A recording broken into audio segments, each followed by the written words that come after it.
Prayer Service, a reflection by Kateb Nuri Alem Shana.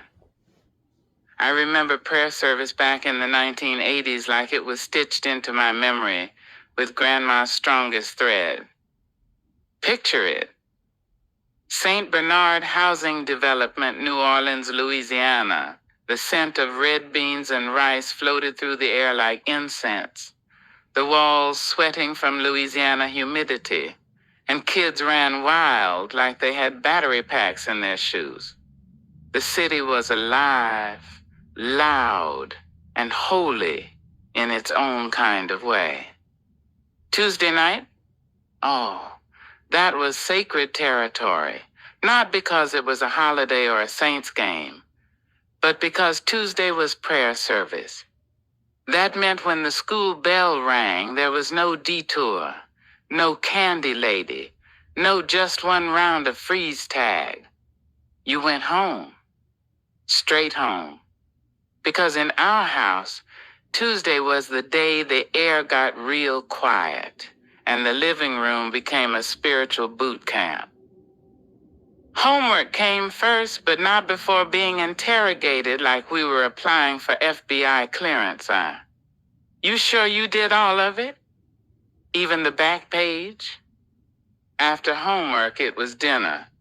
Fried chicken or smothered pork chops, depending on how the week had treated the adults. But the food never filled us enough to stop what came next. That dressing process. Now, this wasn't regular dressing. This was the church uniform. Slacks so stiff they could stand up by themselves, shoes polished with more care than some folks gave to their cars, and socks that itched like judgment. And don't forget that little bottle of hair grease that smelled like coconuts and responsibility. You got your hair slicked back so smooth it looked like a duck could slide off your scalp. Before we left for church, my cousins and I always had about 12 sacred minutes to be absolute fools. That was the countdown to comedy. We'd transform the living room into a full-blown Pentecostal theater. One of us would be the preacher, sweating and shouting with imaginary microphones. Another would be the usher, fanning folks and catching the slain in the spirit.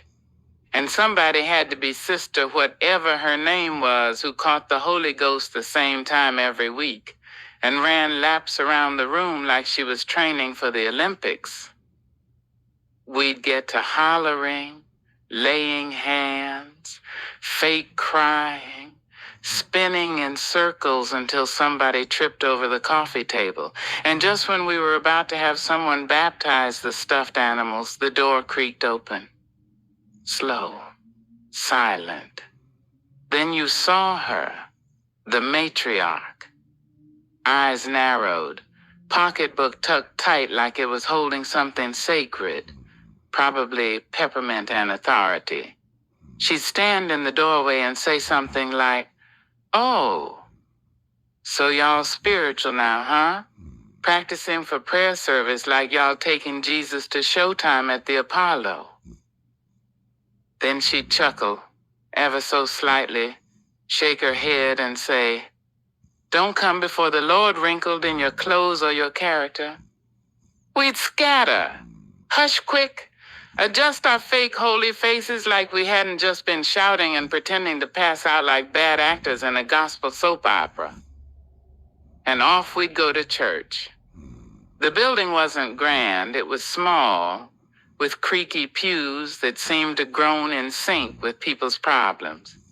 The walls sweated just like we did. The organ wheezed. But the moment you stepped in, the air changed. It wasn't the building, it was the spirit. Something unseen but undeniable. The kind of spirit that made the hair on your arms raise and your worries hush. Now, one night during prayer service, after the usual songs and scriptures, someone stood up to speak. But instead of quoting or preaching, they shared an old African folklore that I still carry with me to this day.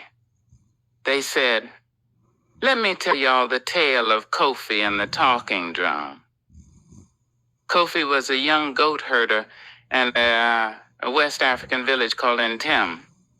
He had more mouth than sense, and a stomach that could eat 3 yams and still grumble. When a long drought hit the village, the drums of joy and ceremony fell silent. No rain meant no crops. No crops meant no stew. No stew meant Kofi was officially in a state of spiritual and physical emergency. The villagers danced. They prayed. They sang. They even offered their last chickens, and Kofi mourned that deeply he'd already named one lunch. But the sky didn't crack. Not a cloud. Not a breeze. An elder pulled Kofi aside and said, "The spirit does not hear noise, child. It hears truth. Go up the mountain. Take the drum. Speak not with your mouth, but with your soul." Kofi, confused but hungry enough to listen, climbed the sacred hill. 3 days passed. On the 4th day, too tired to pretend and too empty to posture, he hit the drum once and wailed, "I'm lost. I don't know what I'm doing. I'm not holy. I'm not perfect. I'm just a mess with dry lips and a hurting heart." Then it happened. The sky opened like someone pulled back a curtain. Rain poured. Thunder danced. Crops drank, and the drum, it split not from damage, but from completion. The spirit had heard. Kofi ran back soaked and smiling. The village elder greeted him and said, "You prayed from your truth, not your performance, and that's what brings miracles." That story hit me like a second sermon. Because we all have a drought, a place in our lives where we need rain. And sometimes we show up at prayer service or life in general with our rehearsed lines and polished shoes, forgetting that what the Creator really wants is our truth, not our titles, not our image, not our I'm fine faces, just us. And now looking back, I realize we were never just being silly in that living room. We were warming up, training our tongues, learning rhythm, learning what surrender looked like. Even in our fake performances, we were finding pieces of the real thing. Funny how the Creator uses even our play to prepare us for prayer.